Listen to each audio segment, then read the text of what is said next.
I think you'll find, sir, that there will come a time when black people wake up and become intellectually independent enough to think for themselves, as other humans are intellectually independent enough to think for themselves. Then the black man will think like a black man, and he will feel for other black people. And this new thinking and feeling will cause black people to stick together. And then at that point, you'll have a situation where when you attack one black man, you are attacking all black men. In 1881, there was a gathering known as the Scramble for Africa. Leaders from the most prominent nations in the Western world sat down to discuss how Africa was going to be divided. The likes of France, Great Britain, and Portugal all played a major role on how Africa was going to be colonized. They created a set of rules which would ensure that the Western powers did not fight amongst themselves. Many people often wonder how the so-called richest continent in the world has the highest poverty rates amongst any region. Well, on this episode of Foreign Concept, we discuss how European powers divided Africa amongst themselves in what is now known as the Scramble for Africa.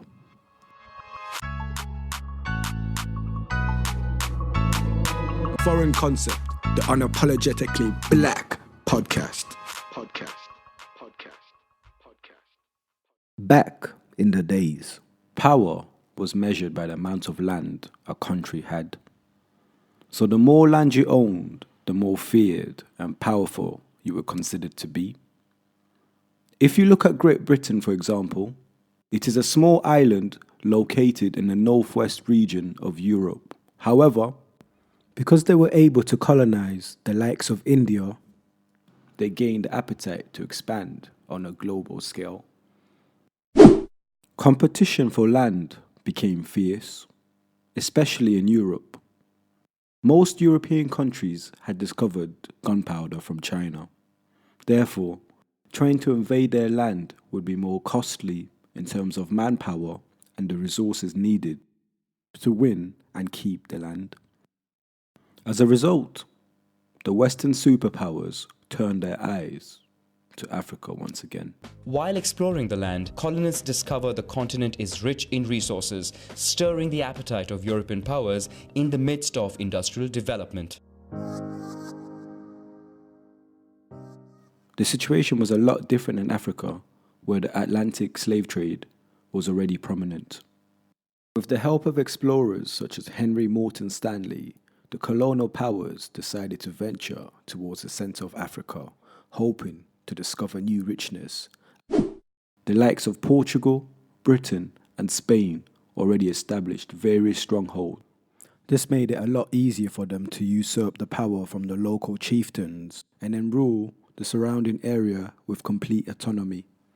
This is exactly what King Leopold of Belgium did. No one man should have all that power. Before the European leaders could act, he carved himself a large slice of Africa, to which he called the Free State of Congo. The Congo was one of only a handful of places in the world where rubber grew wild, and Leopold acted quickly to exploit it.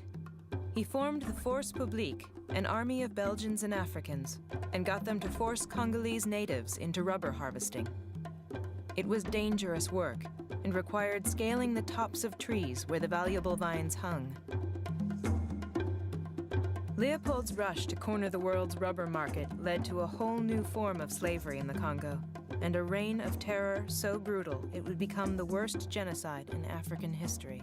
As a result of King Leopold's actions, the likes of Germany, France, Italy, Britain, Portugal, and Spain also wanted a piece of the pie. German Chancellor Bismarck, the most powerful man of his time, invites to his palace 16 diplomats from the leading Western countries to sit together around a table. Their aim, to divide up between themselves a continent, Africa. The meeting was done without the presence of any African leader at the time. chunks of Africa was divided and given to each nation.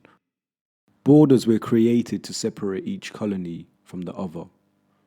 African tribes who had conflict and avoided each other were forced to coexist in order to become part of the country or else face execution. The southern Bantu-speaking people were given economic, political, and educational advantage. The northern ethnic groups, two in particular, the Acholi and the Langi, were the main recruits for military and police positions. By exploiting linguistic, ethnic, and cultural differences between the peoples of the North and South, Britain's divide and rule policies created a tension between them that helped maintain British rule. Before this meeting, known as the Berlin Conference, 90% of Africa was under African rule, whilst 10% was under European rule. However, within a 30-year period, that completely changed. Only Liberia and Ethiopia stayed independent. Land is stolen and redistributed to European settlers. Indigenous people are subject to taxes but have no money to pay them, so they find themselves working in the fields or in mines, which become a form of forced labor. According to the history books, Africans had more freedom in terms of how they governed their society during the slave period than they did once the Europeans discovered the richness of the continent. To maintain this autonomy, Caucasians introduced European laws into the continent, meaning that Africans are currently being governed by an alien system. Britain cut the largest piece of African cake from Cairo to Cape Town, in addition to Nigeria and a few West African regions. The French took an east-west slice of the continent as well as Madagascar.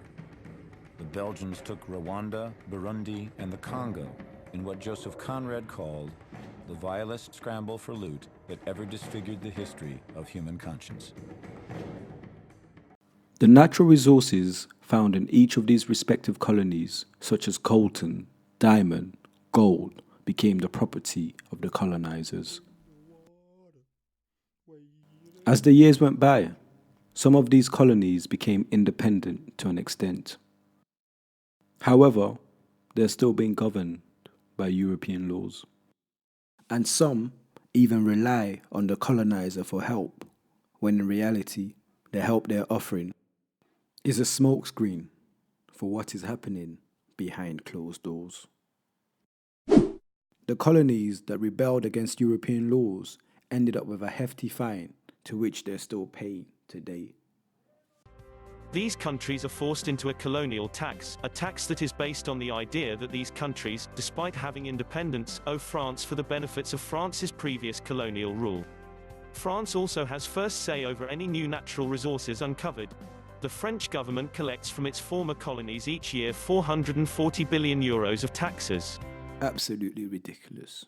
The scramble for Africa changed the course of history for the Europeans, as they went from being the poorest continent in the world to the most powerful, just because of the simple fact that they're stealing natural resources from another land. For the Africans, they became spiritually lost. Many of them adapted to the colonizers' way of life. Their history was altered, therefore many of them don't know who they are. Throughout the globe, many of them have abandoned their African names and taken on their master's family name so that they can feel a sense of acceptance. No matter where they go, Africans/black people are being treated the harshest. Even though it's because of them the so-called country that they're in right now has developed. Their ancestors' free labor built the country, and the resources stolen from Africa is currently sustaining it.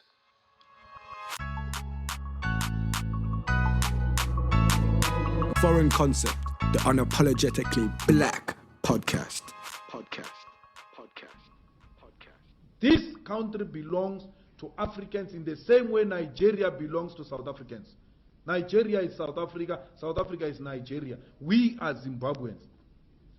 We need to do away with this nonsensical idea that was imposed on us by colonizers. by Theresa May ancestors that we must dislike each other. We must do away with that.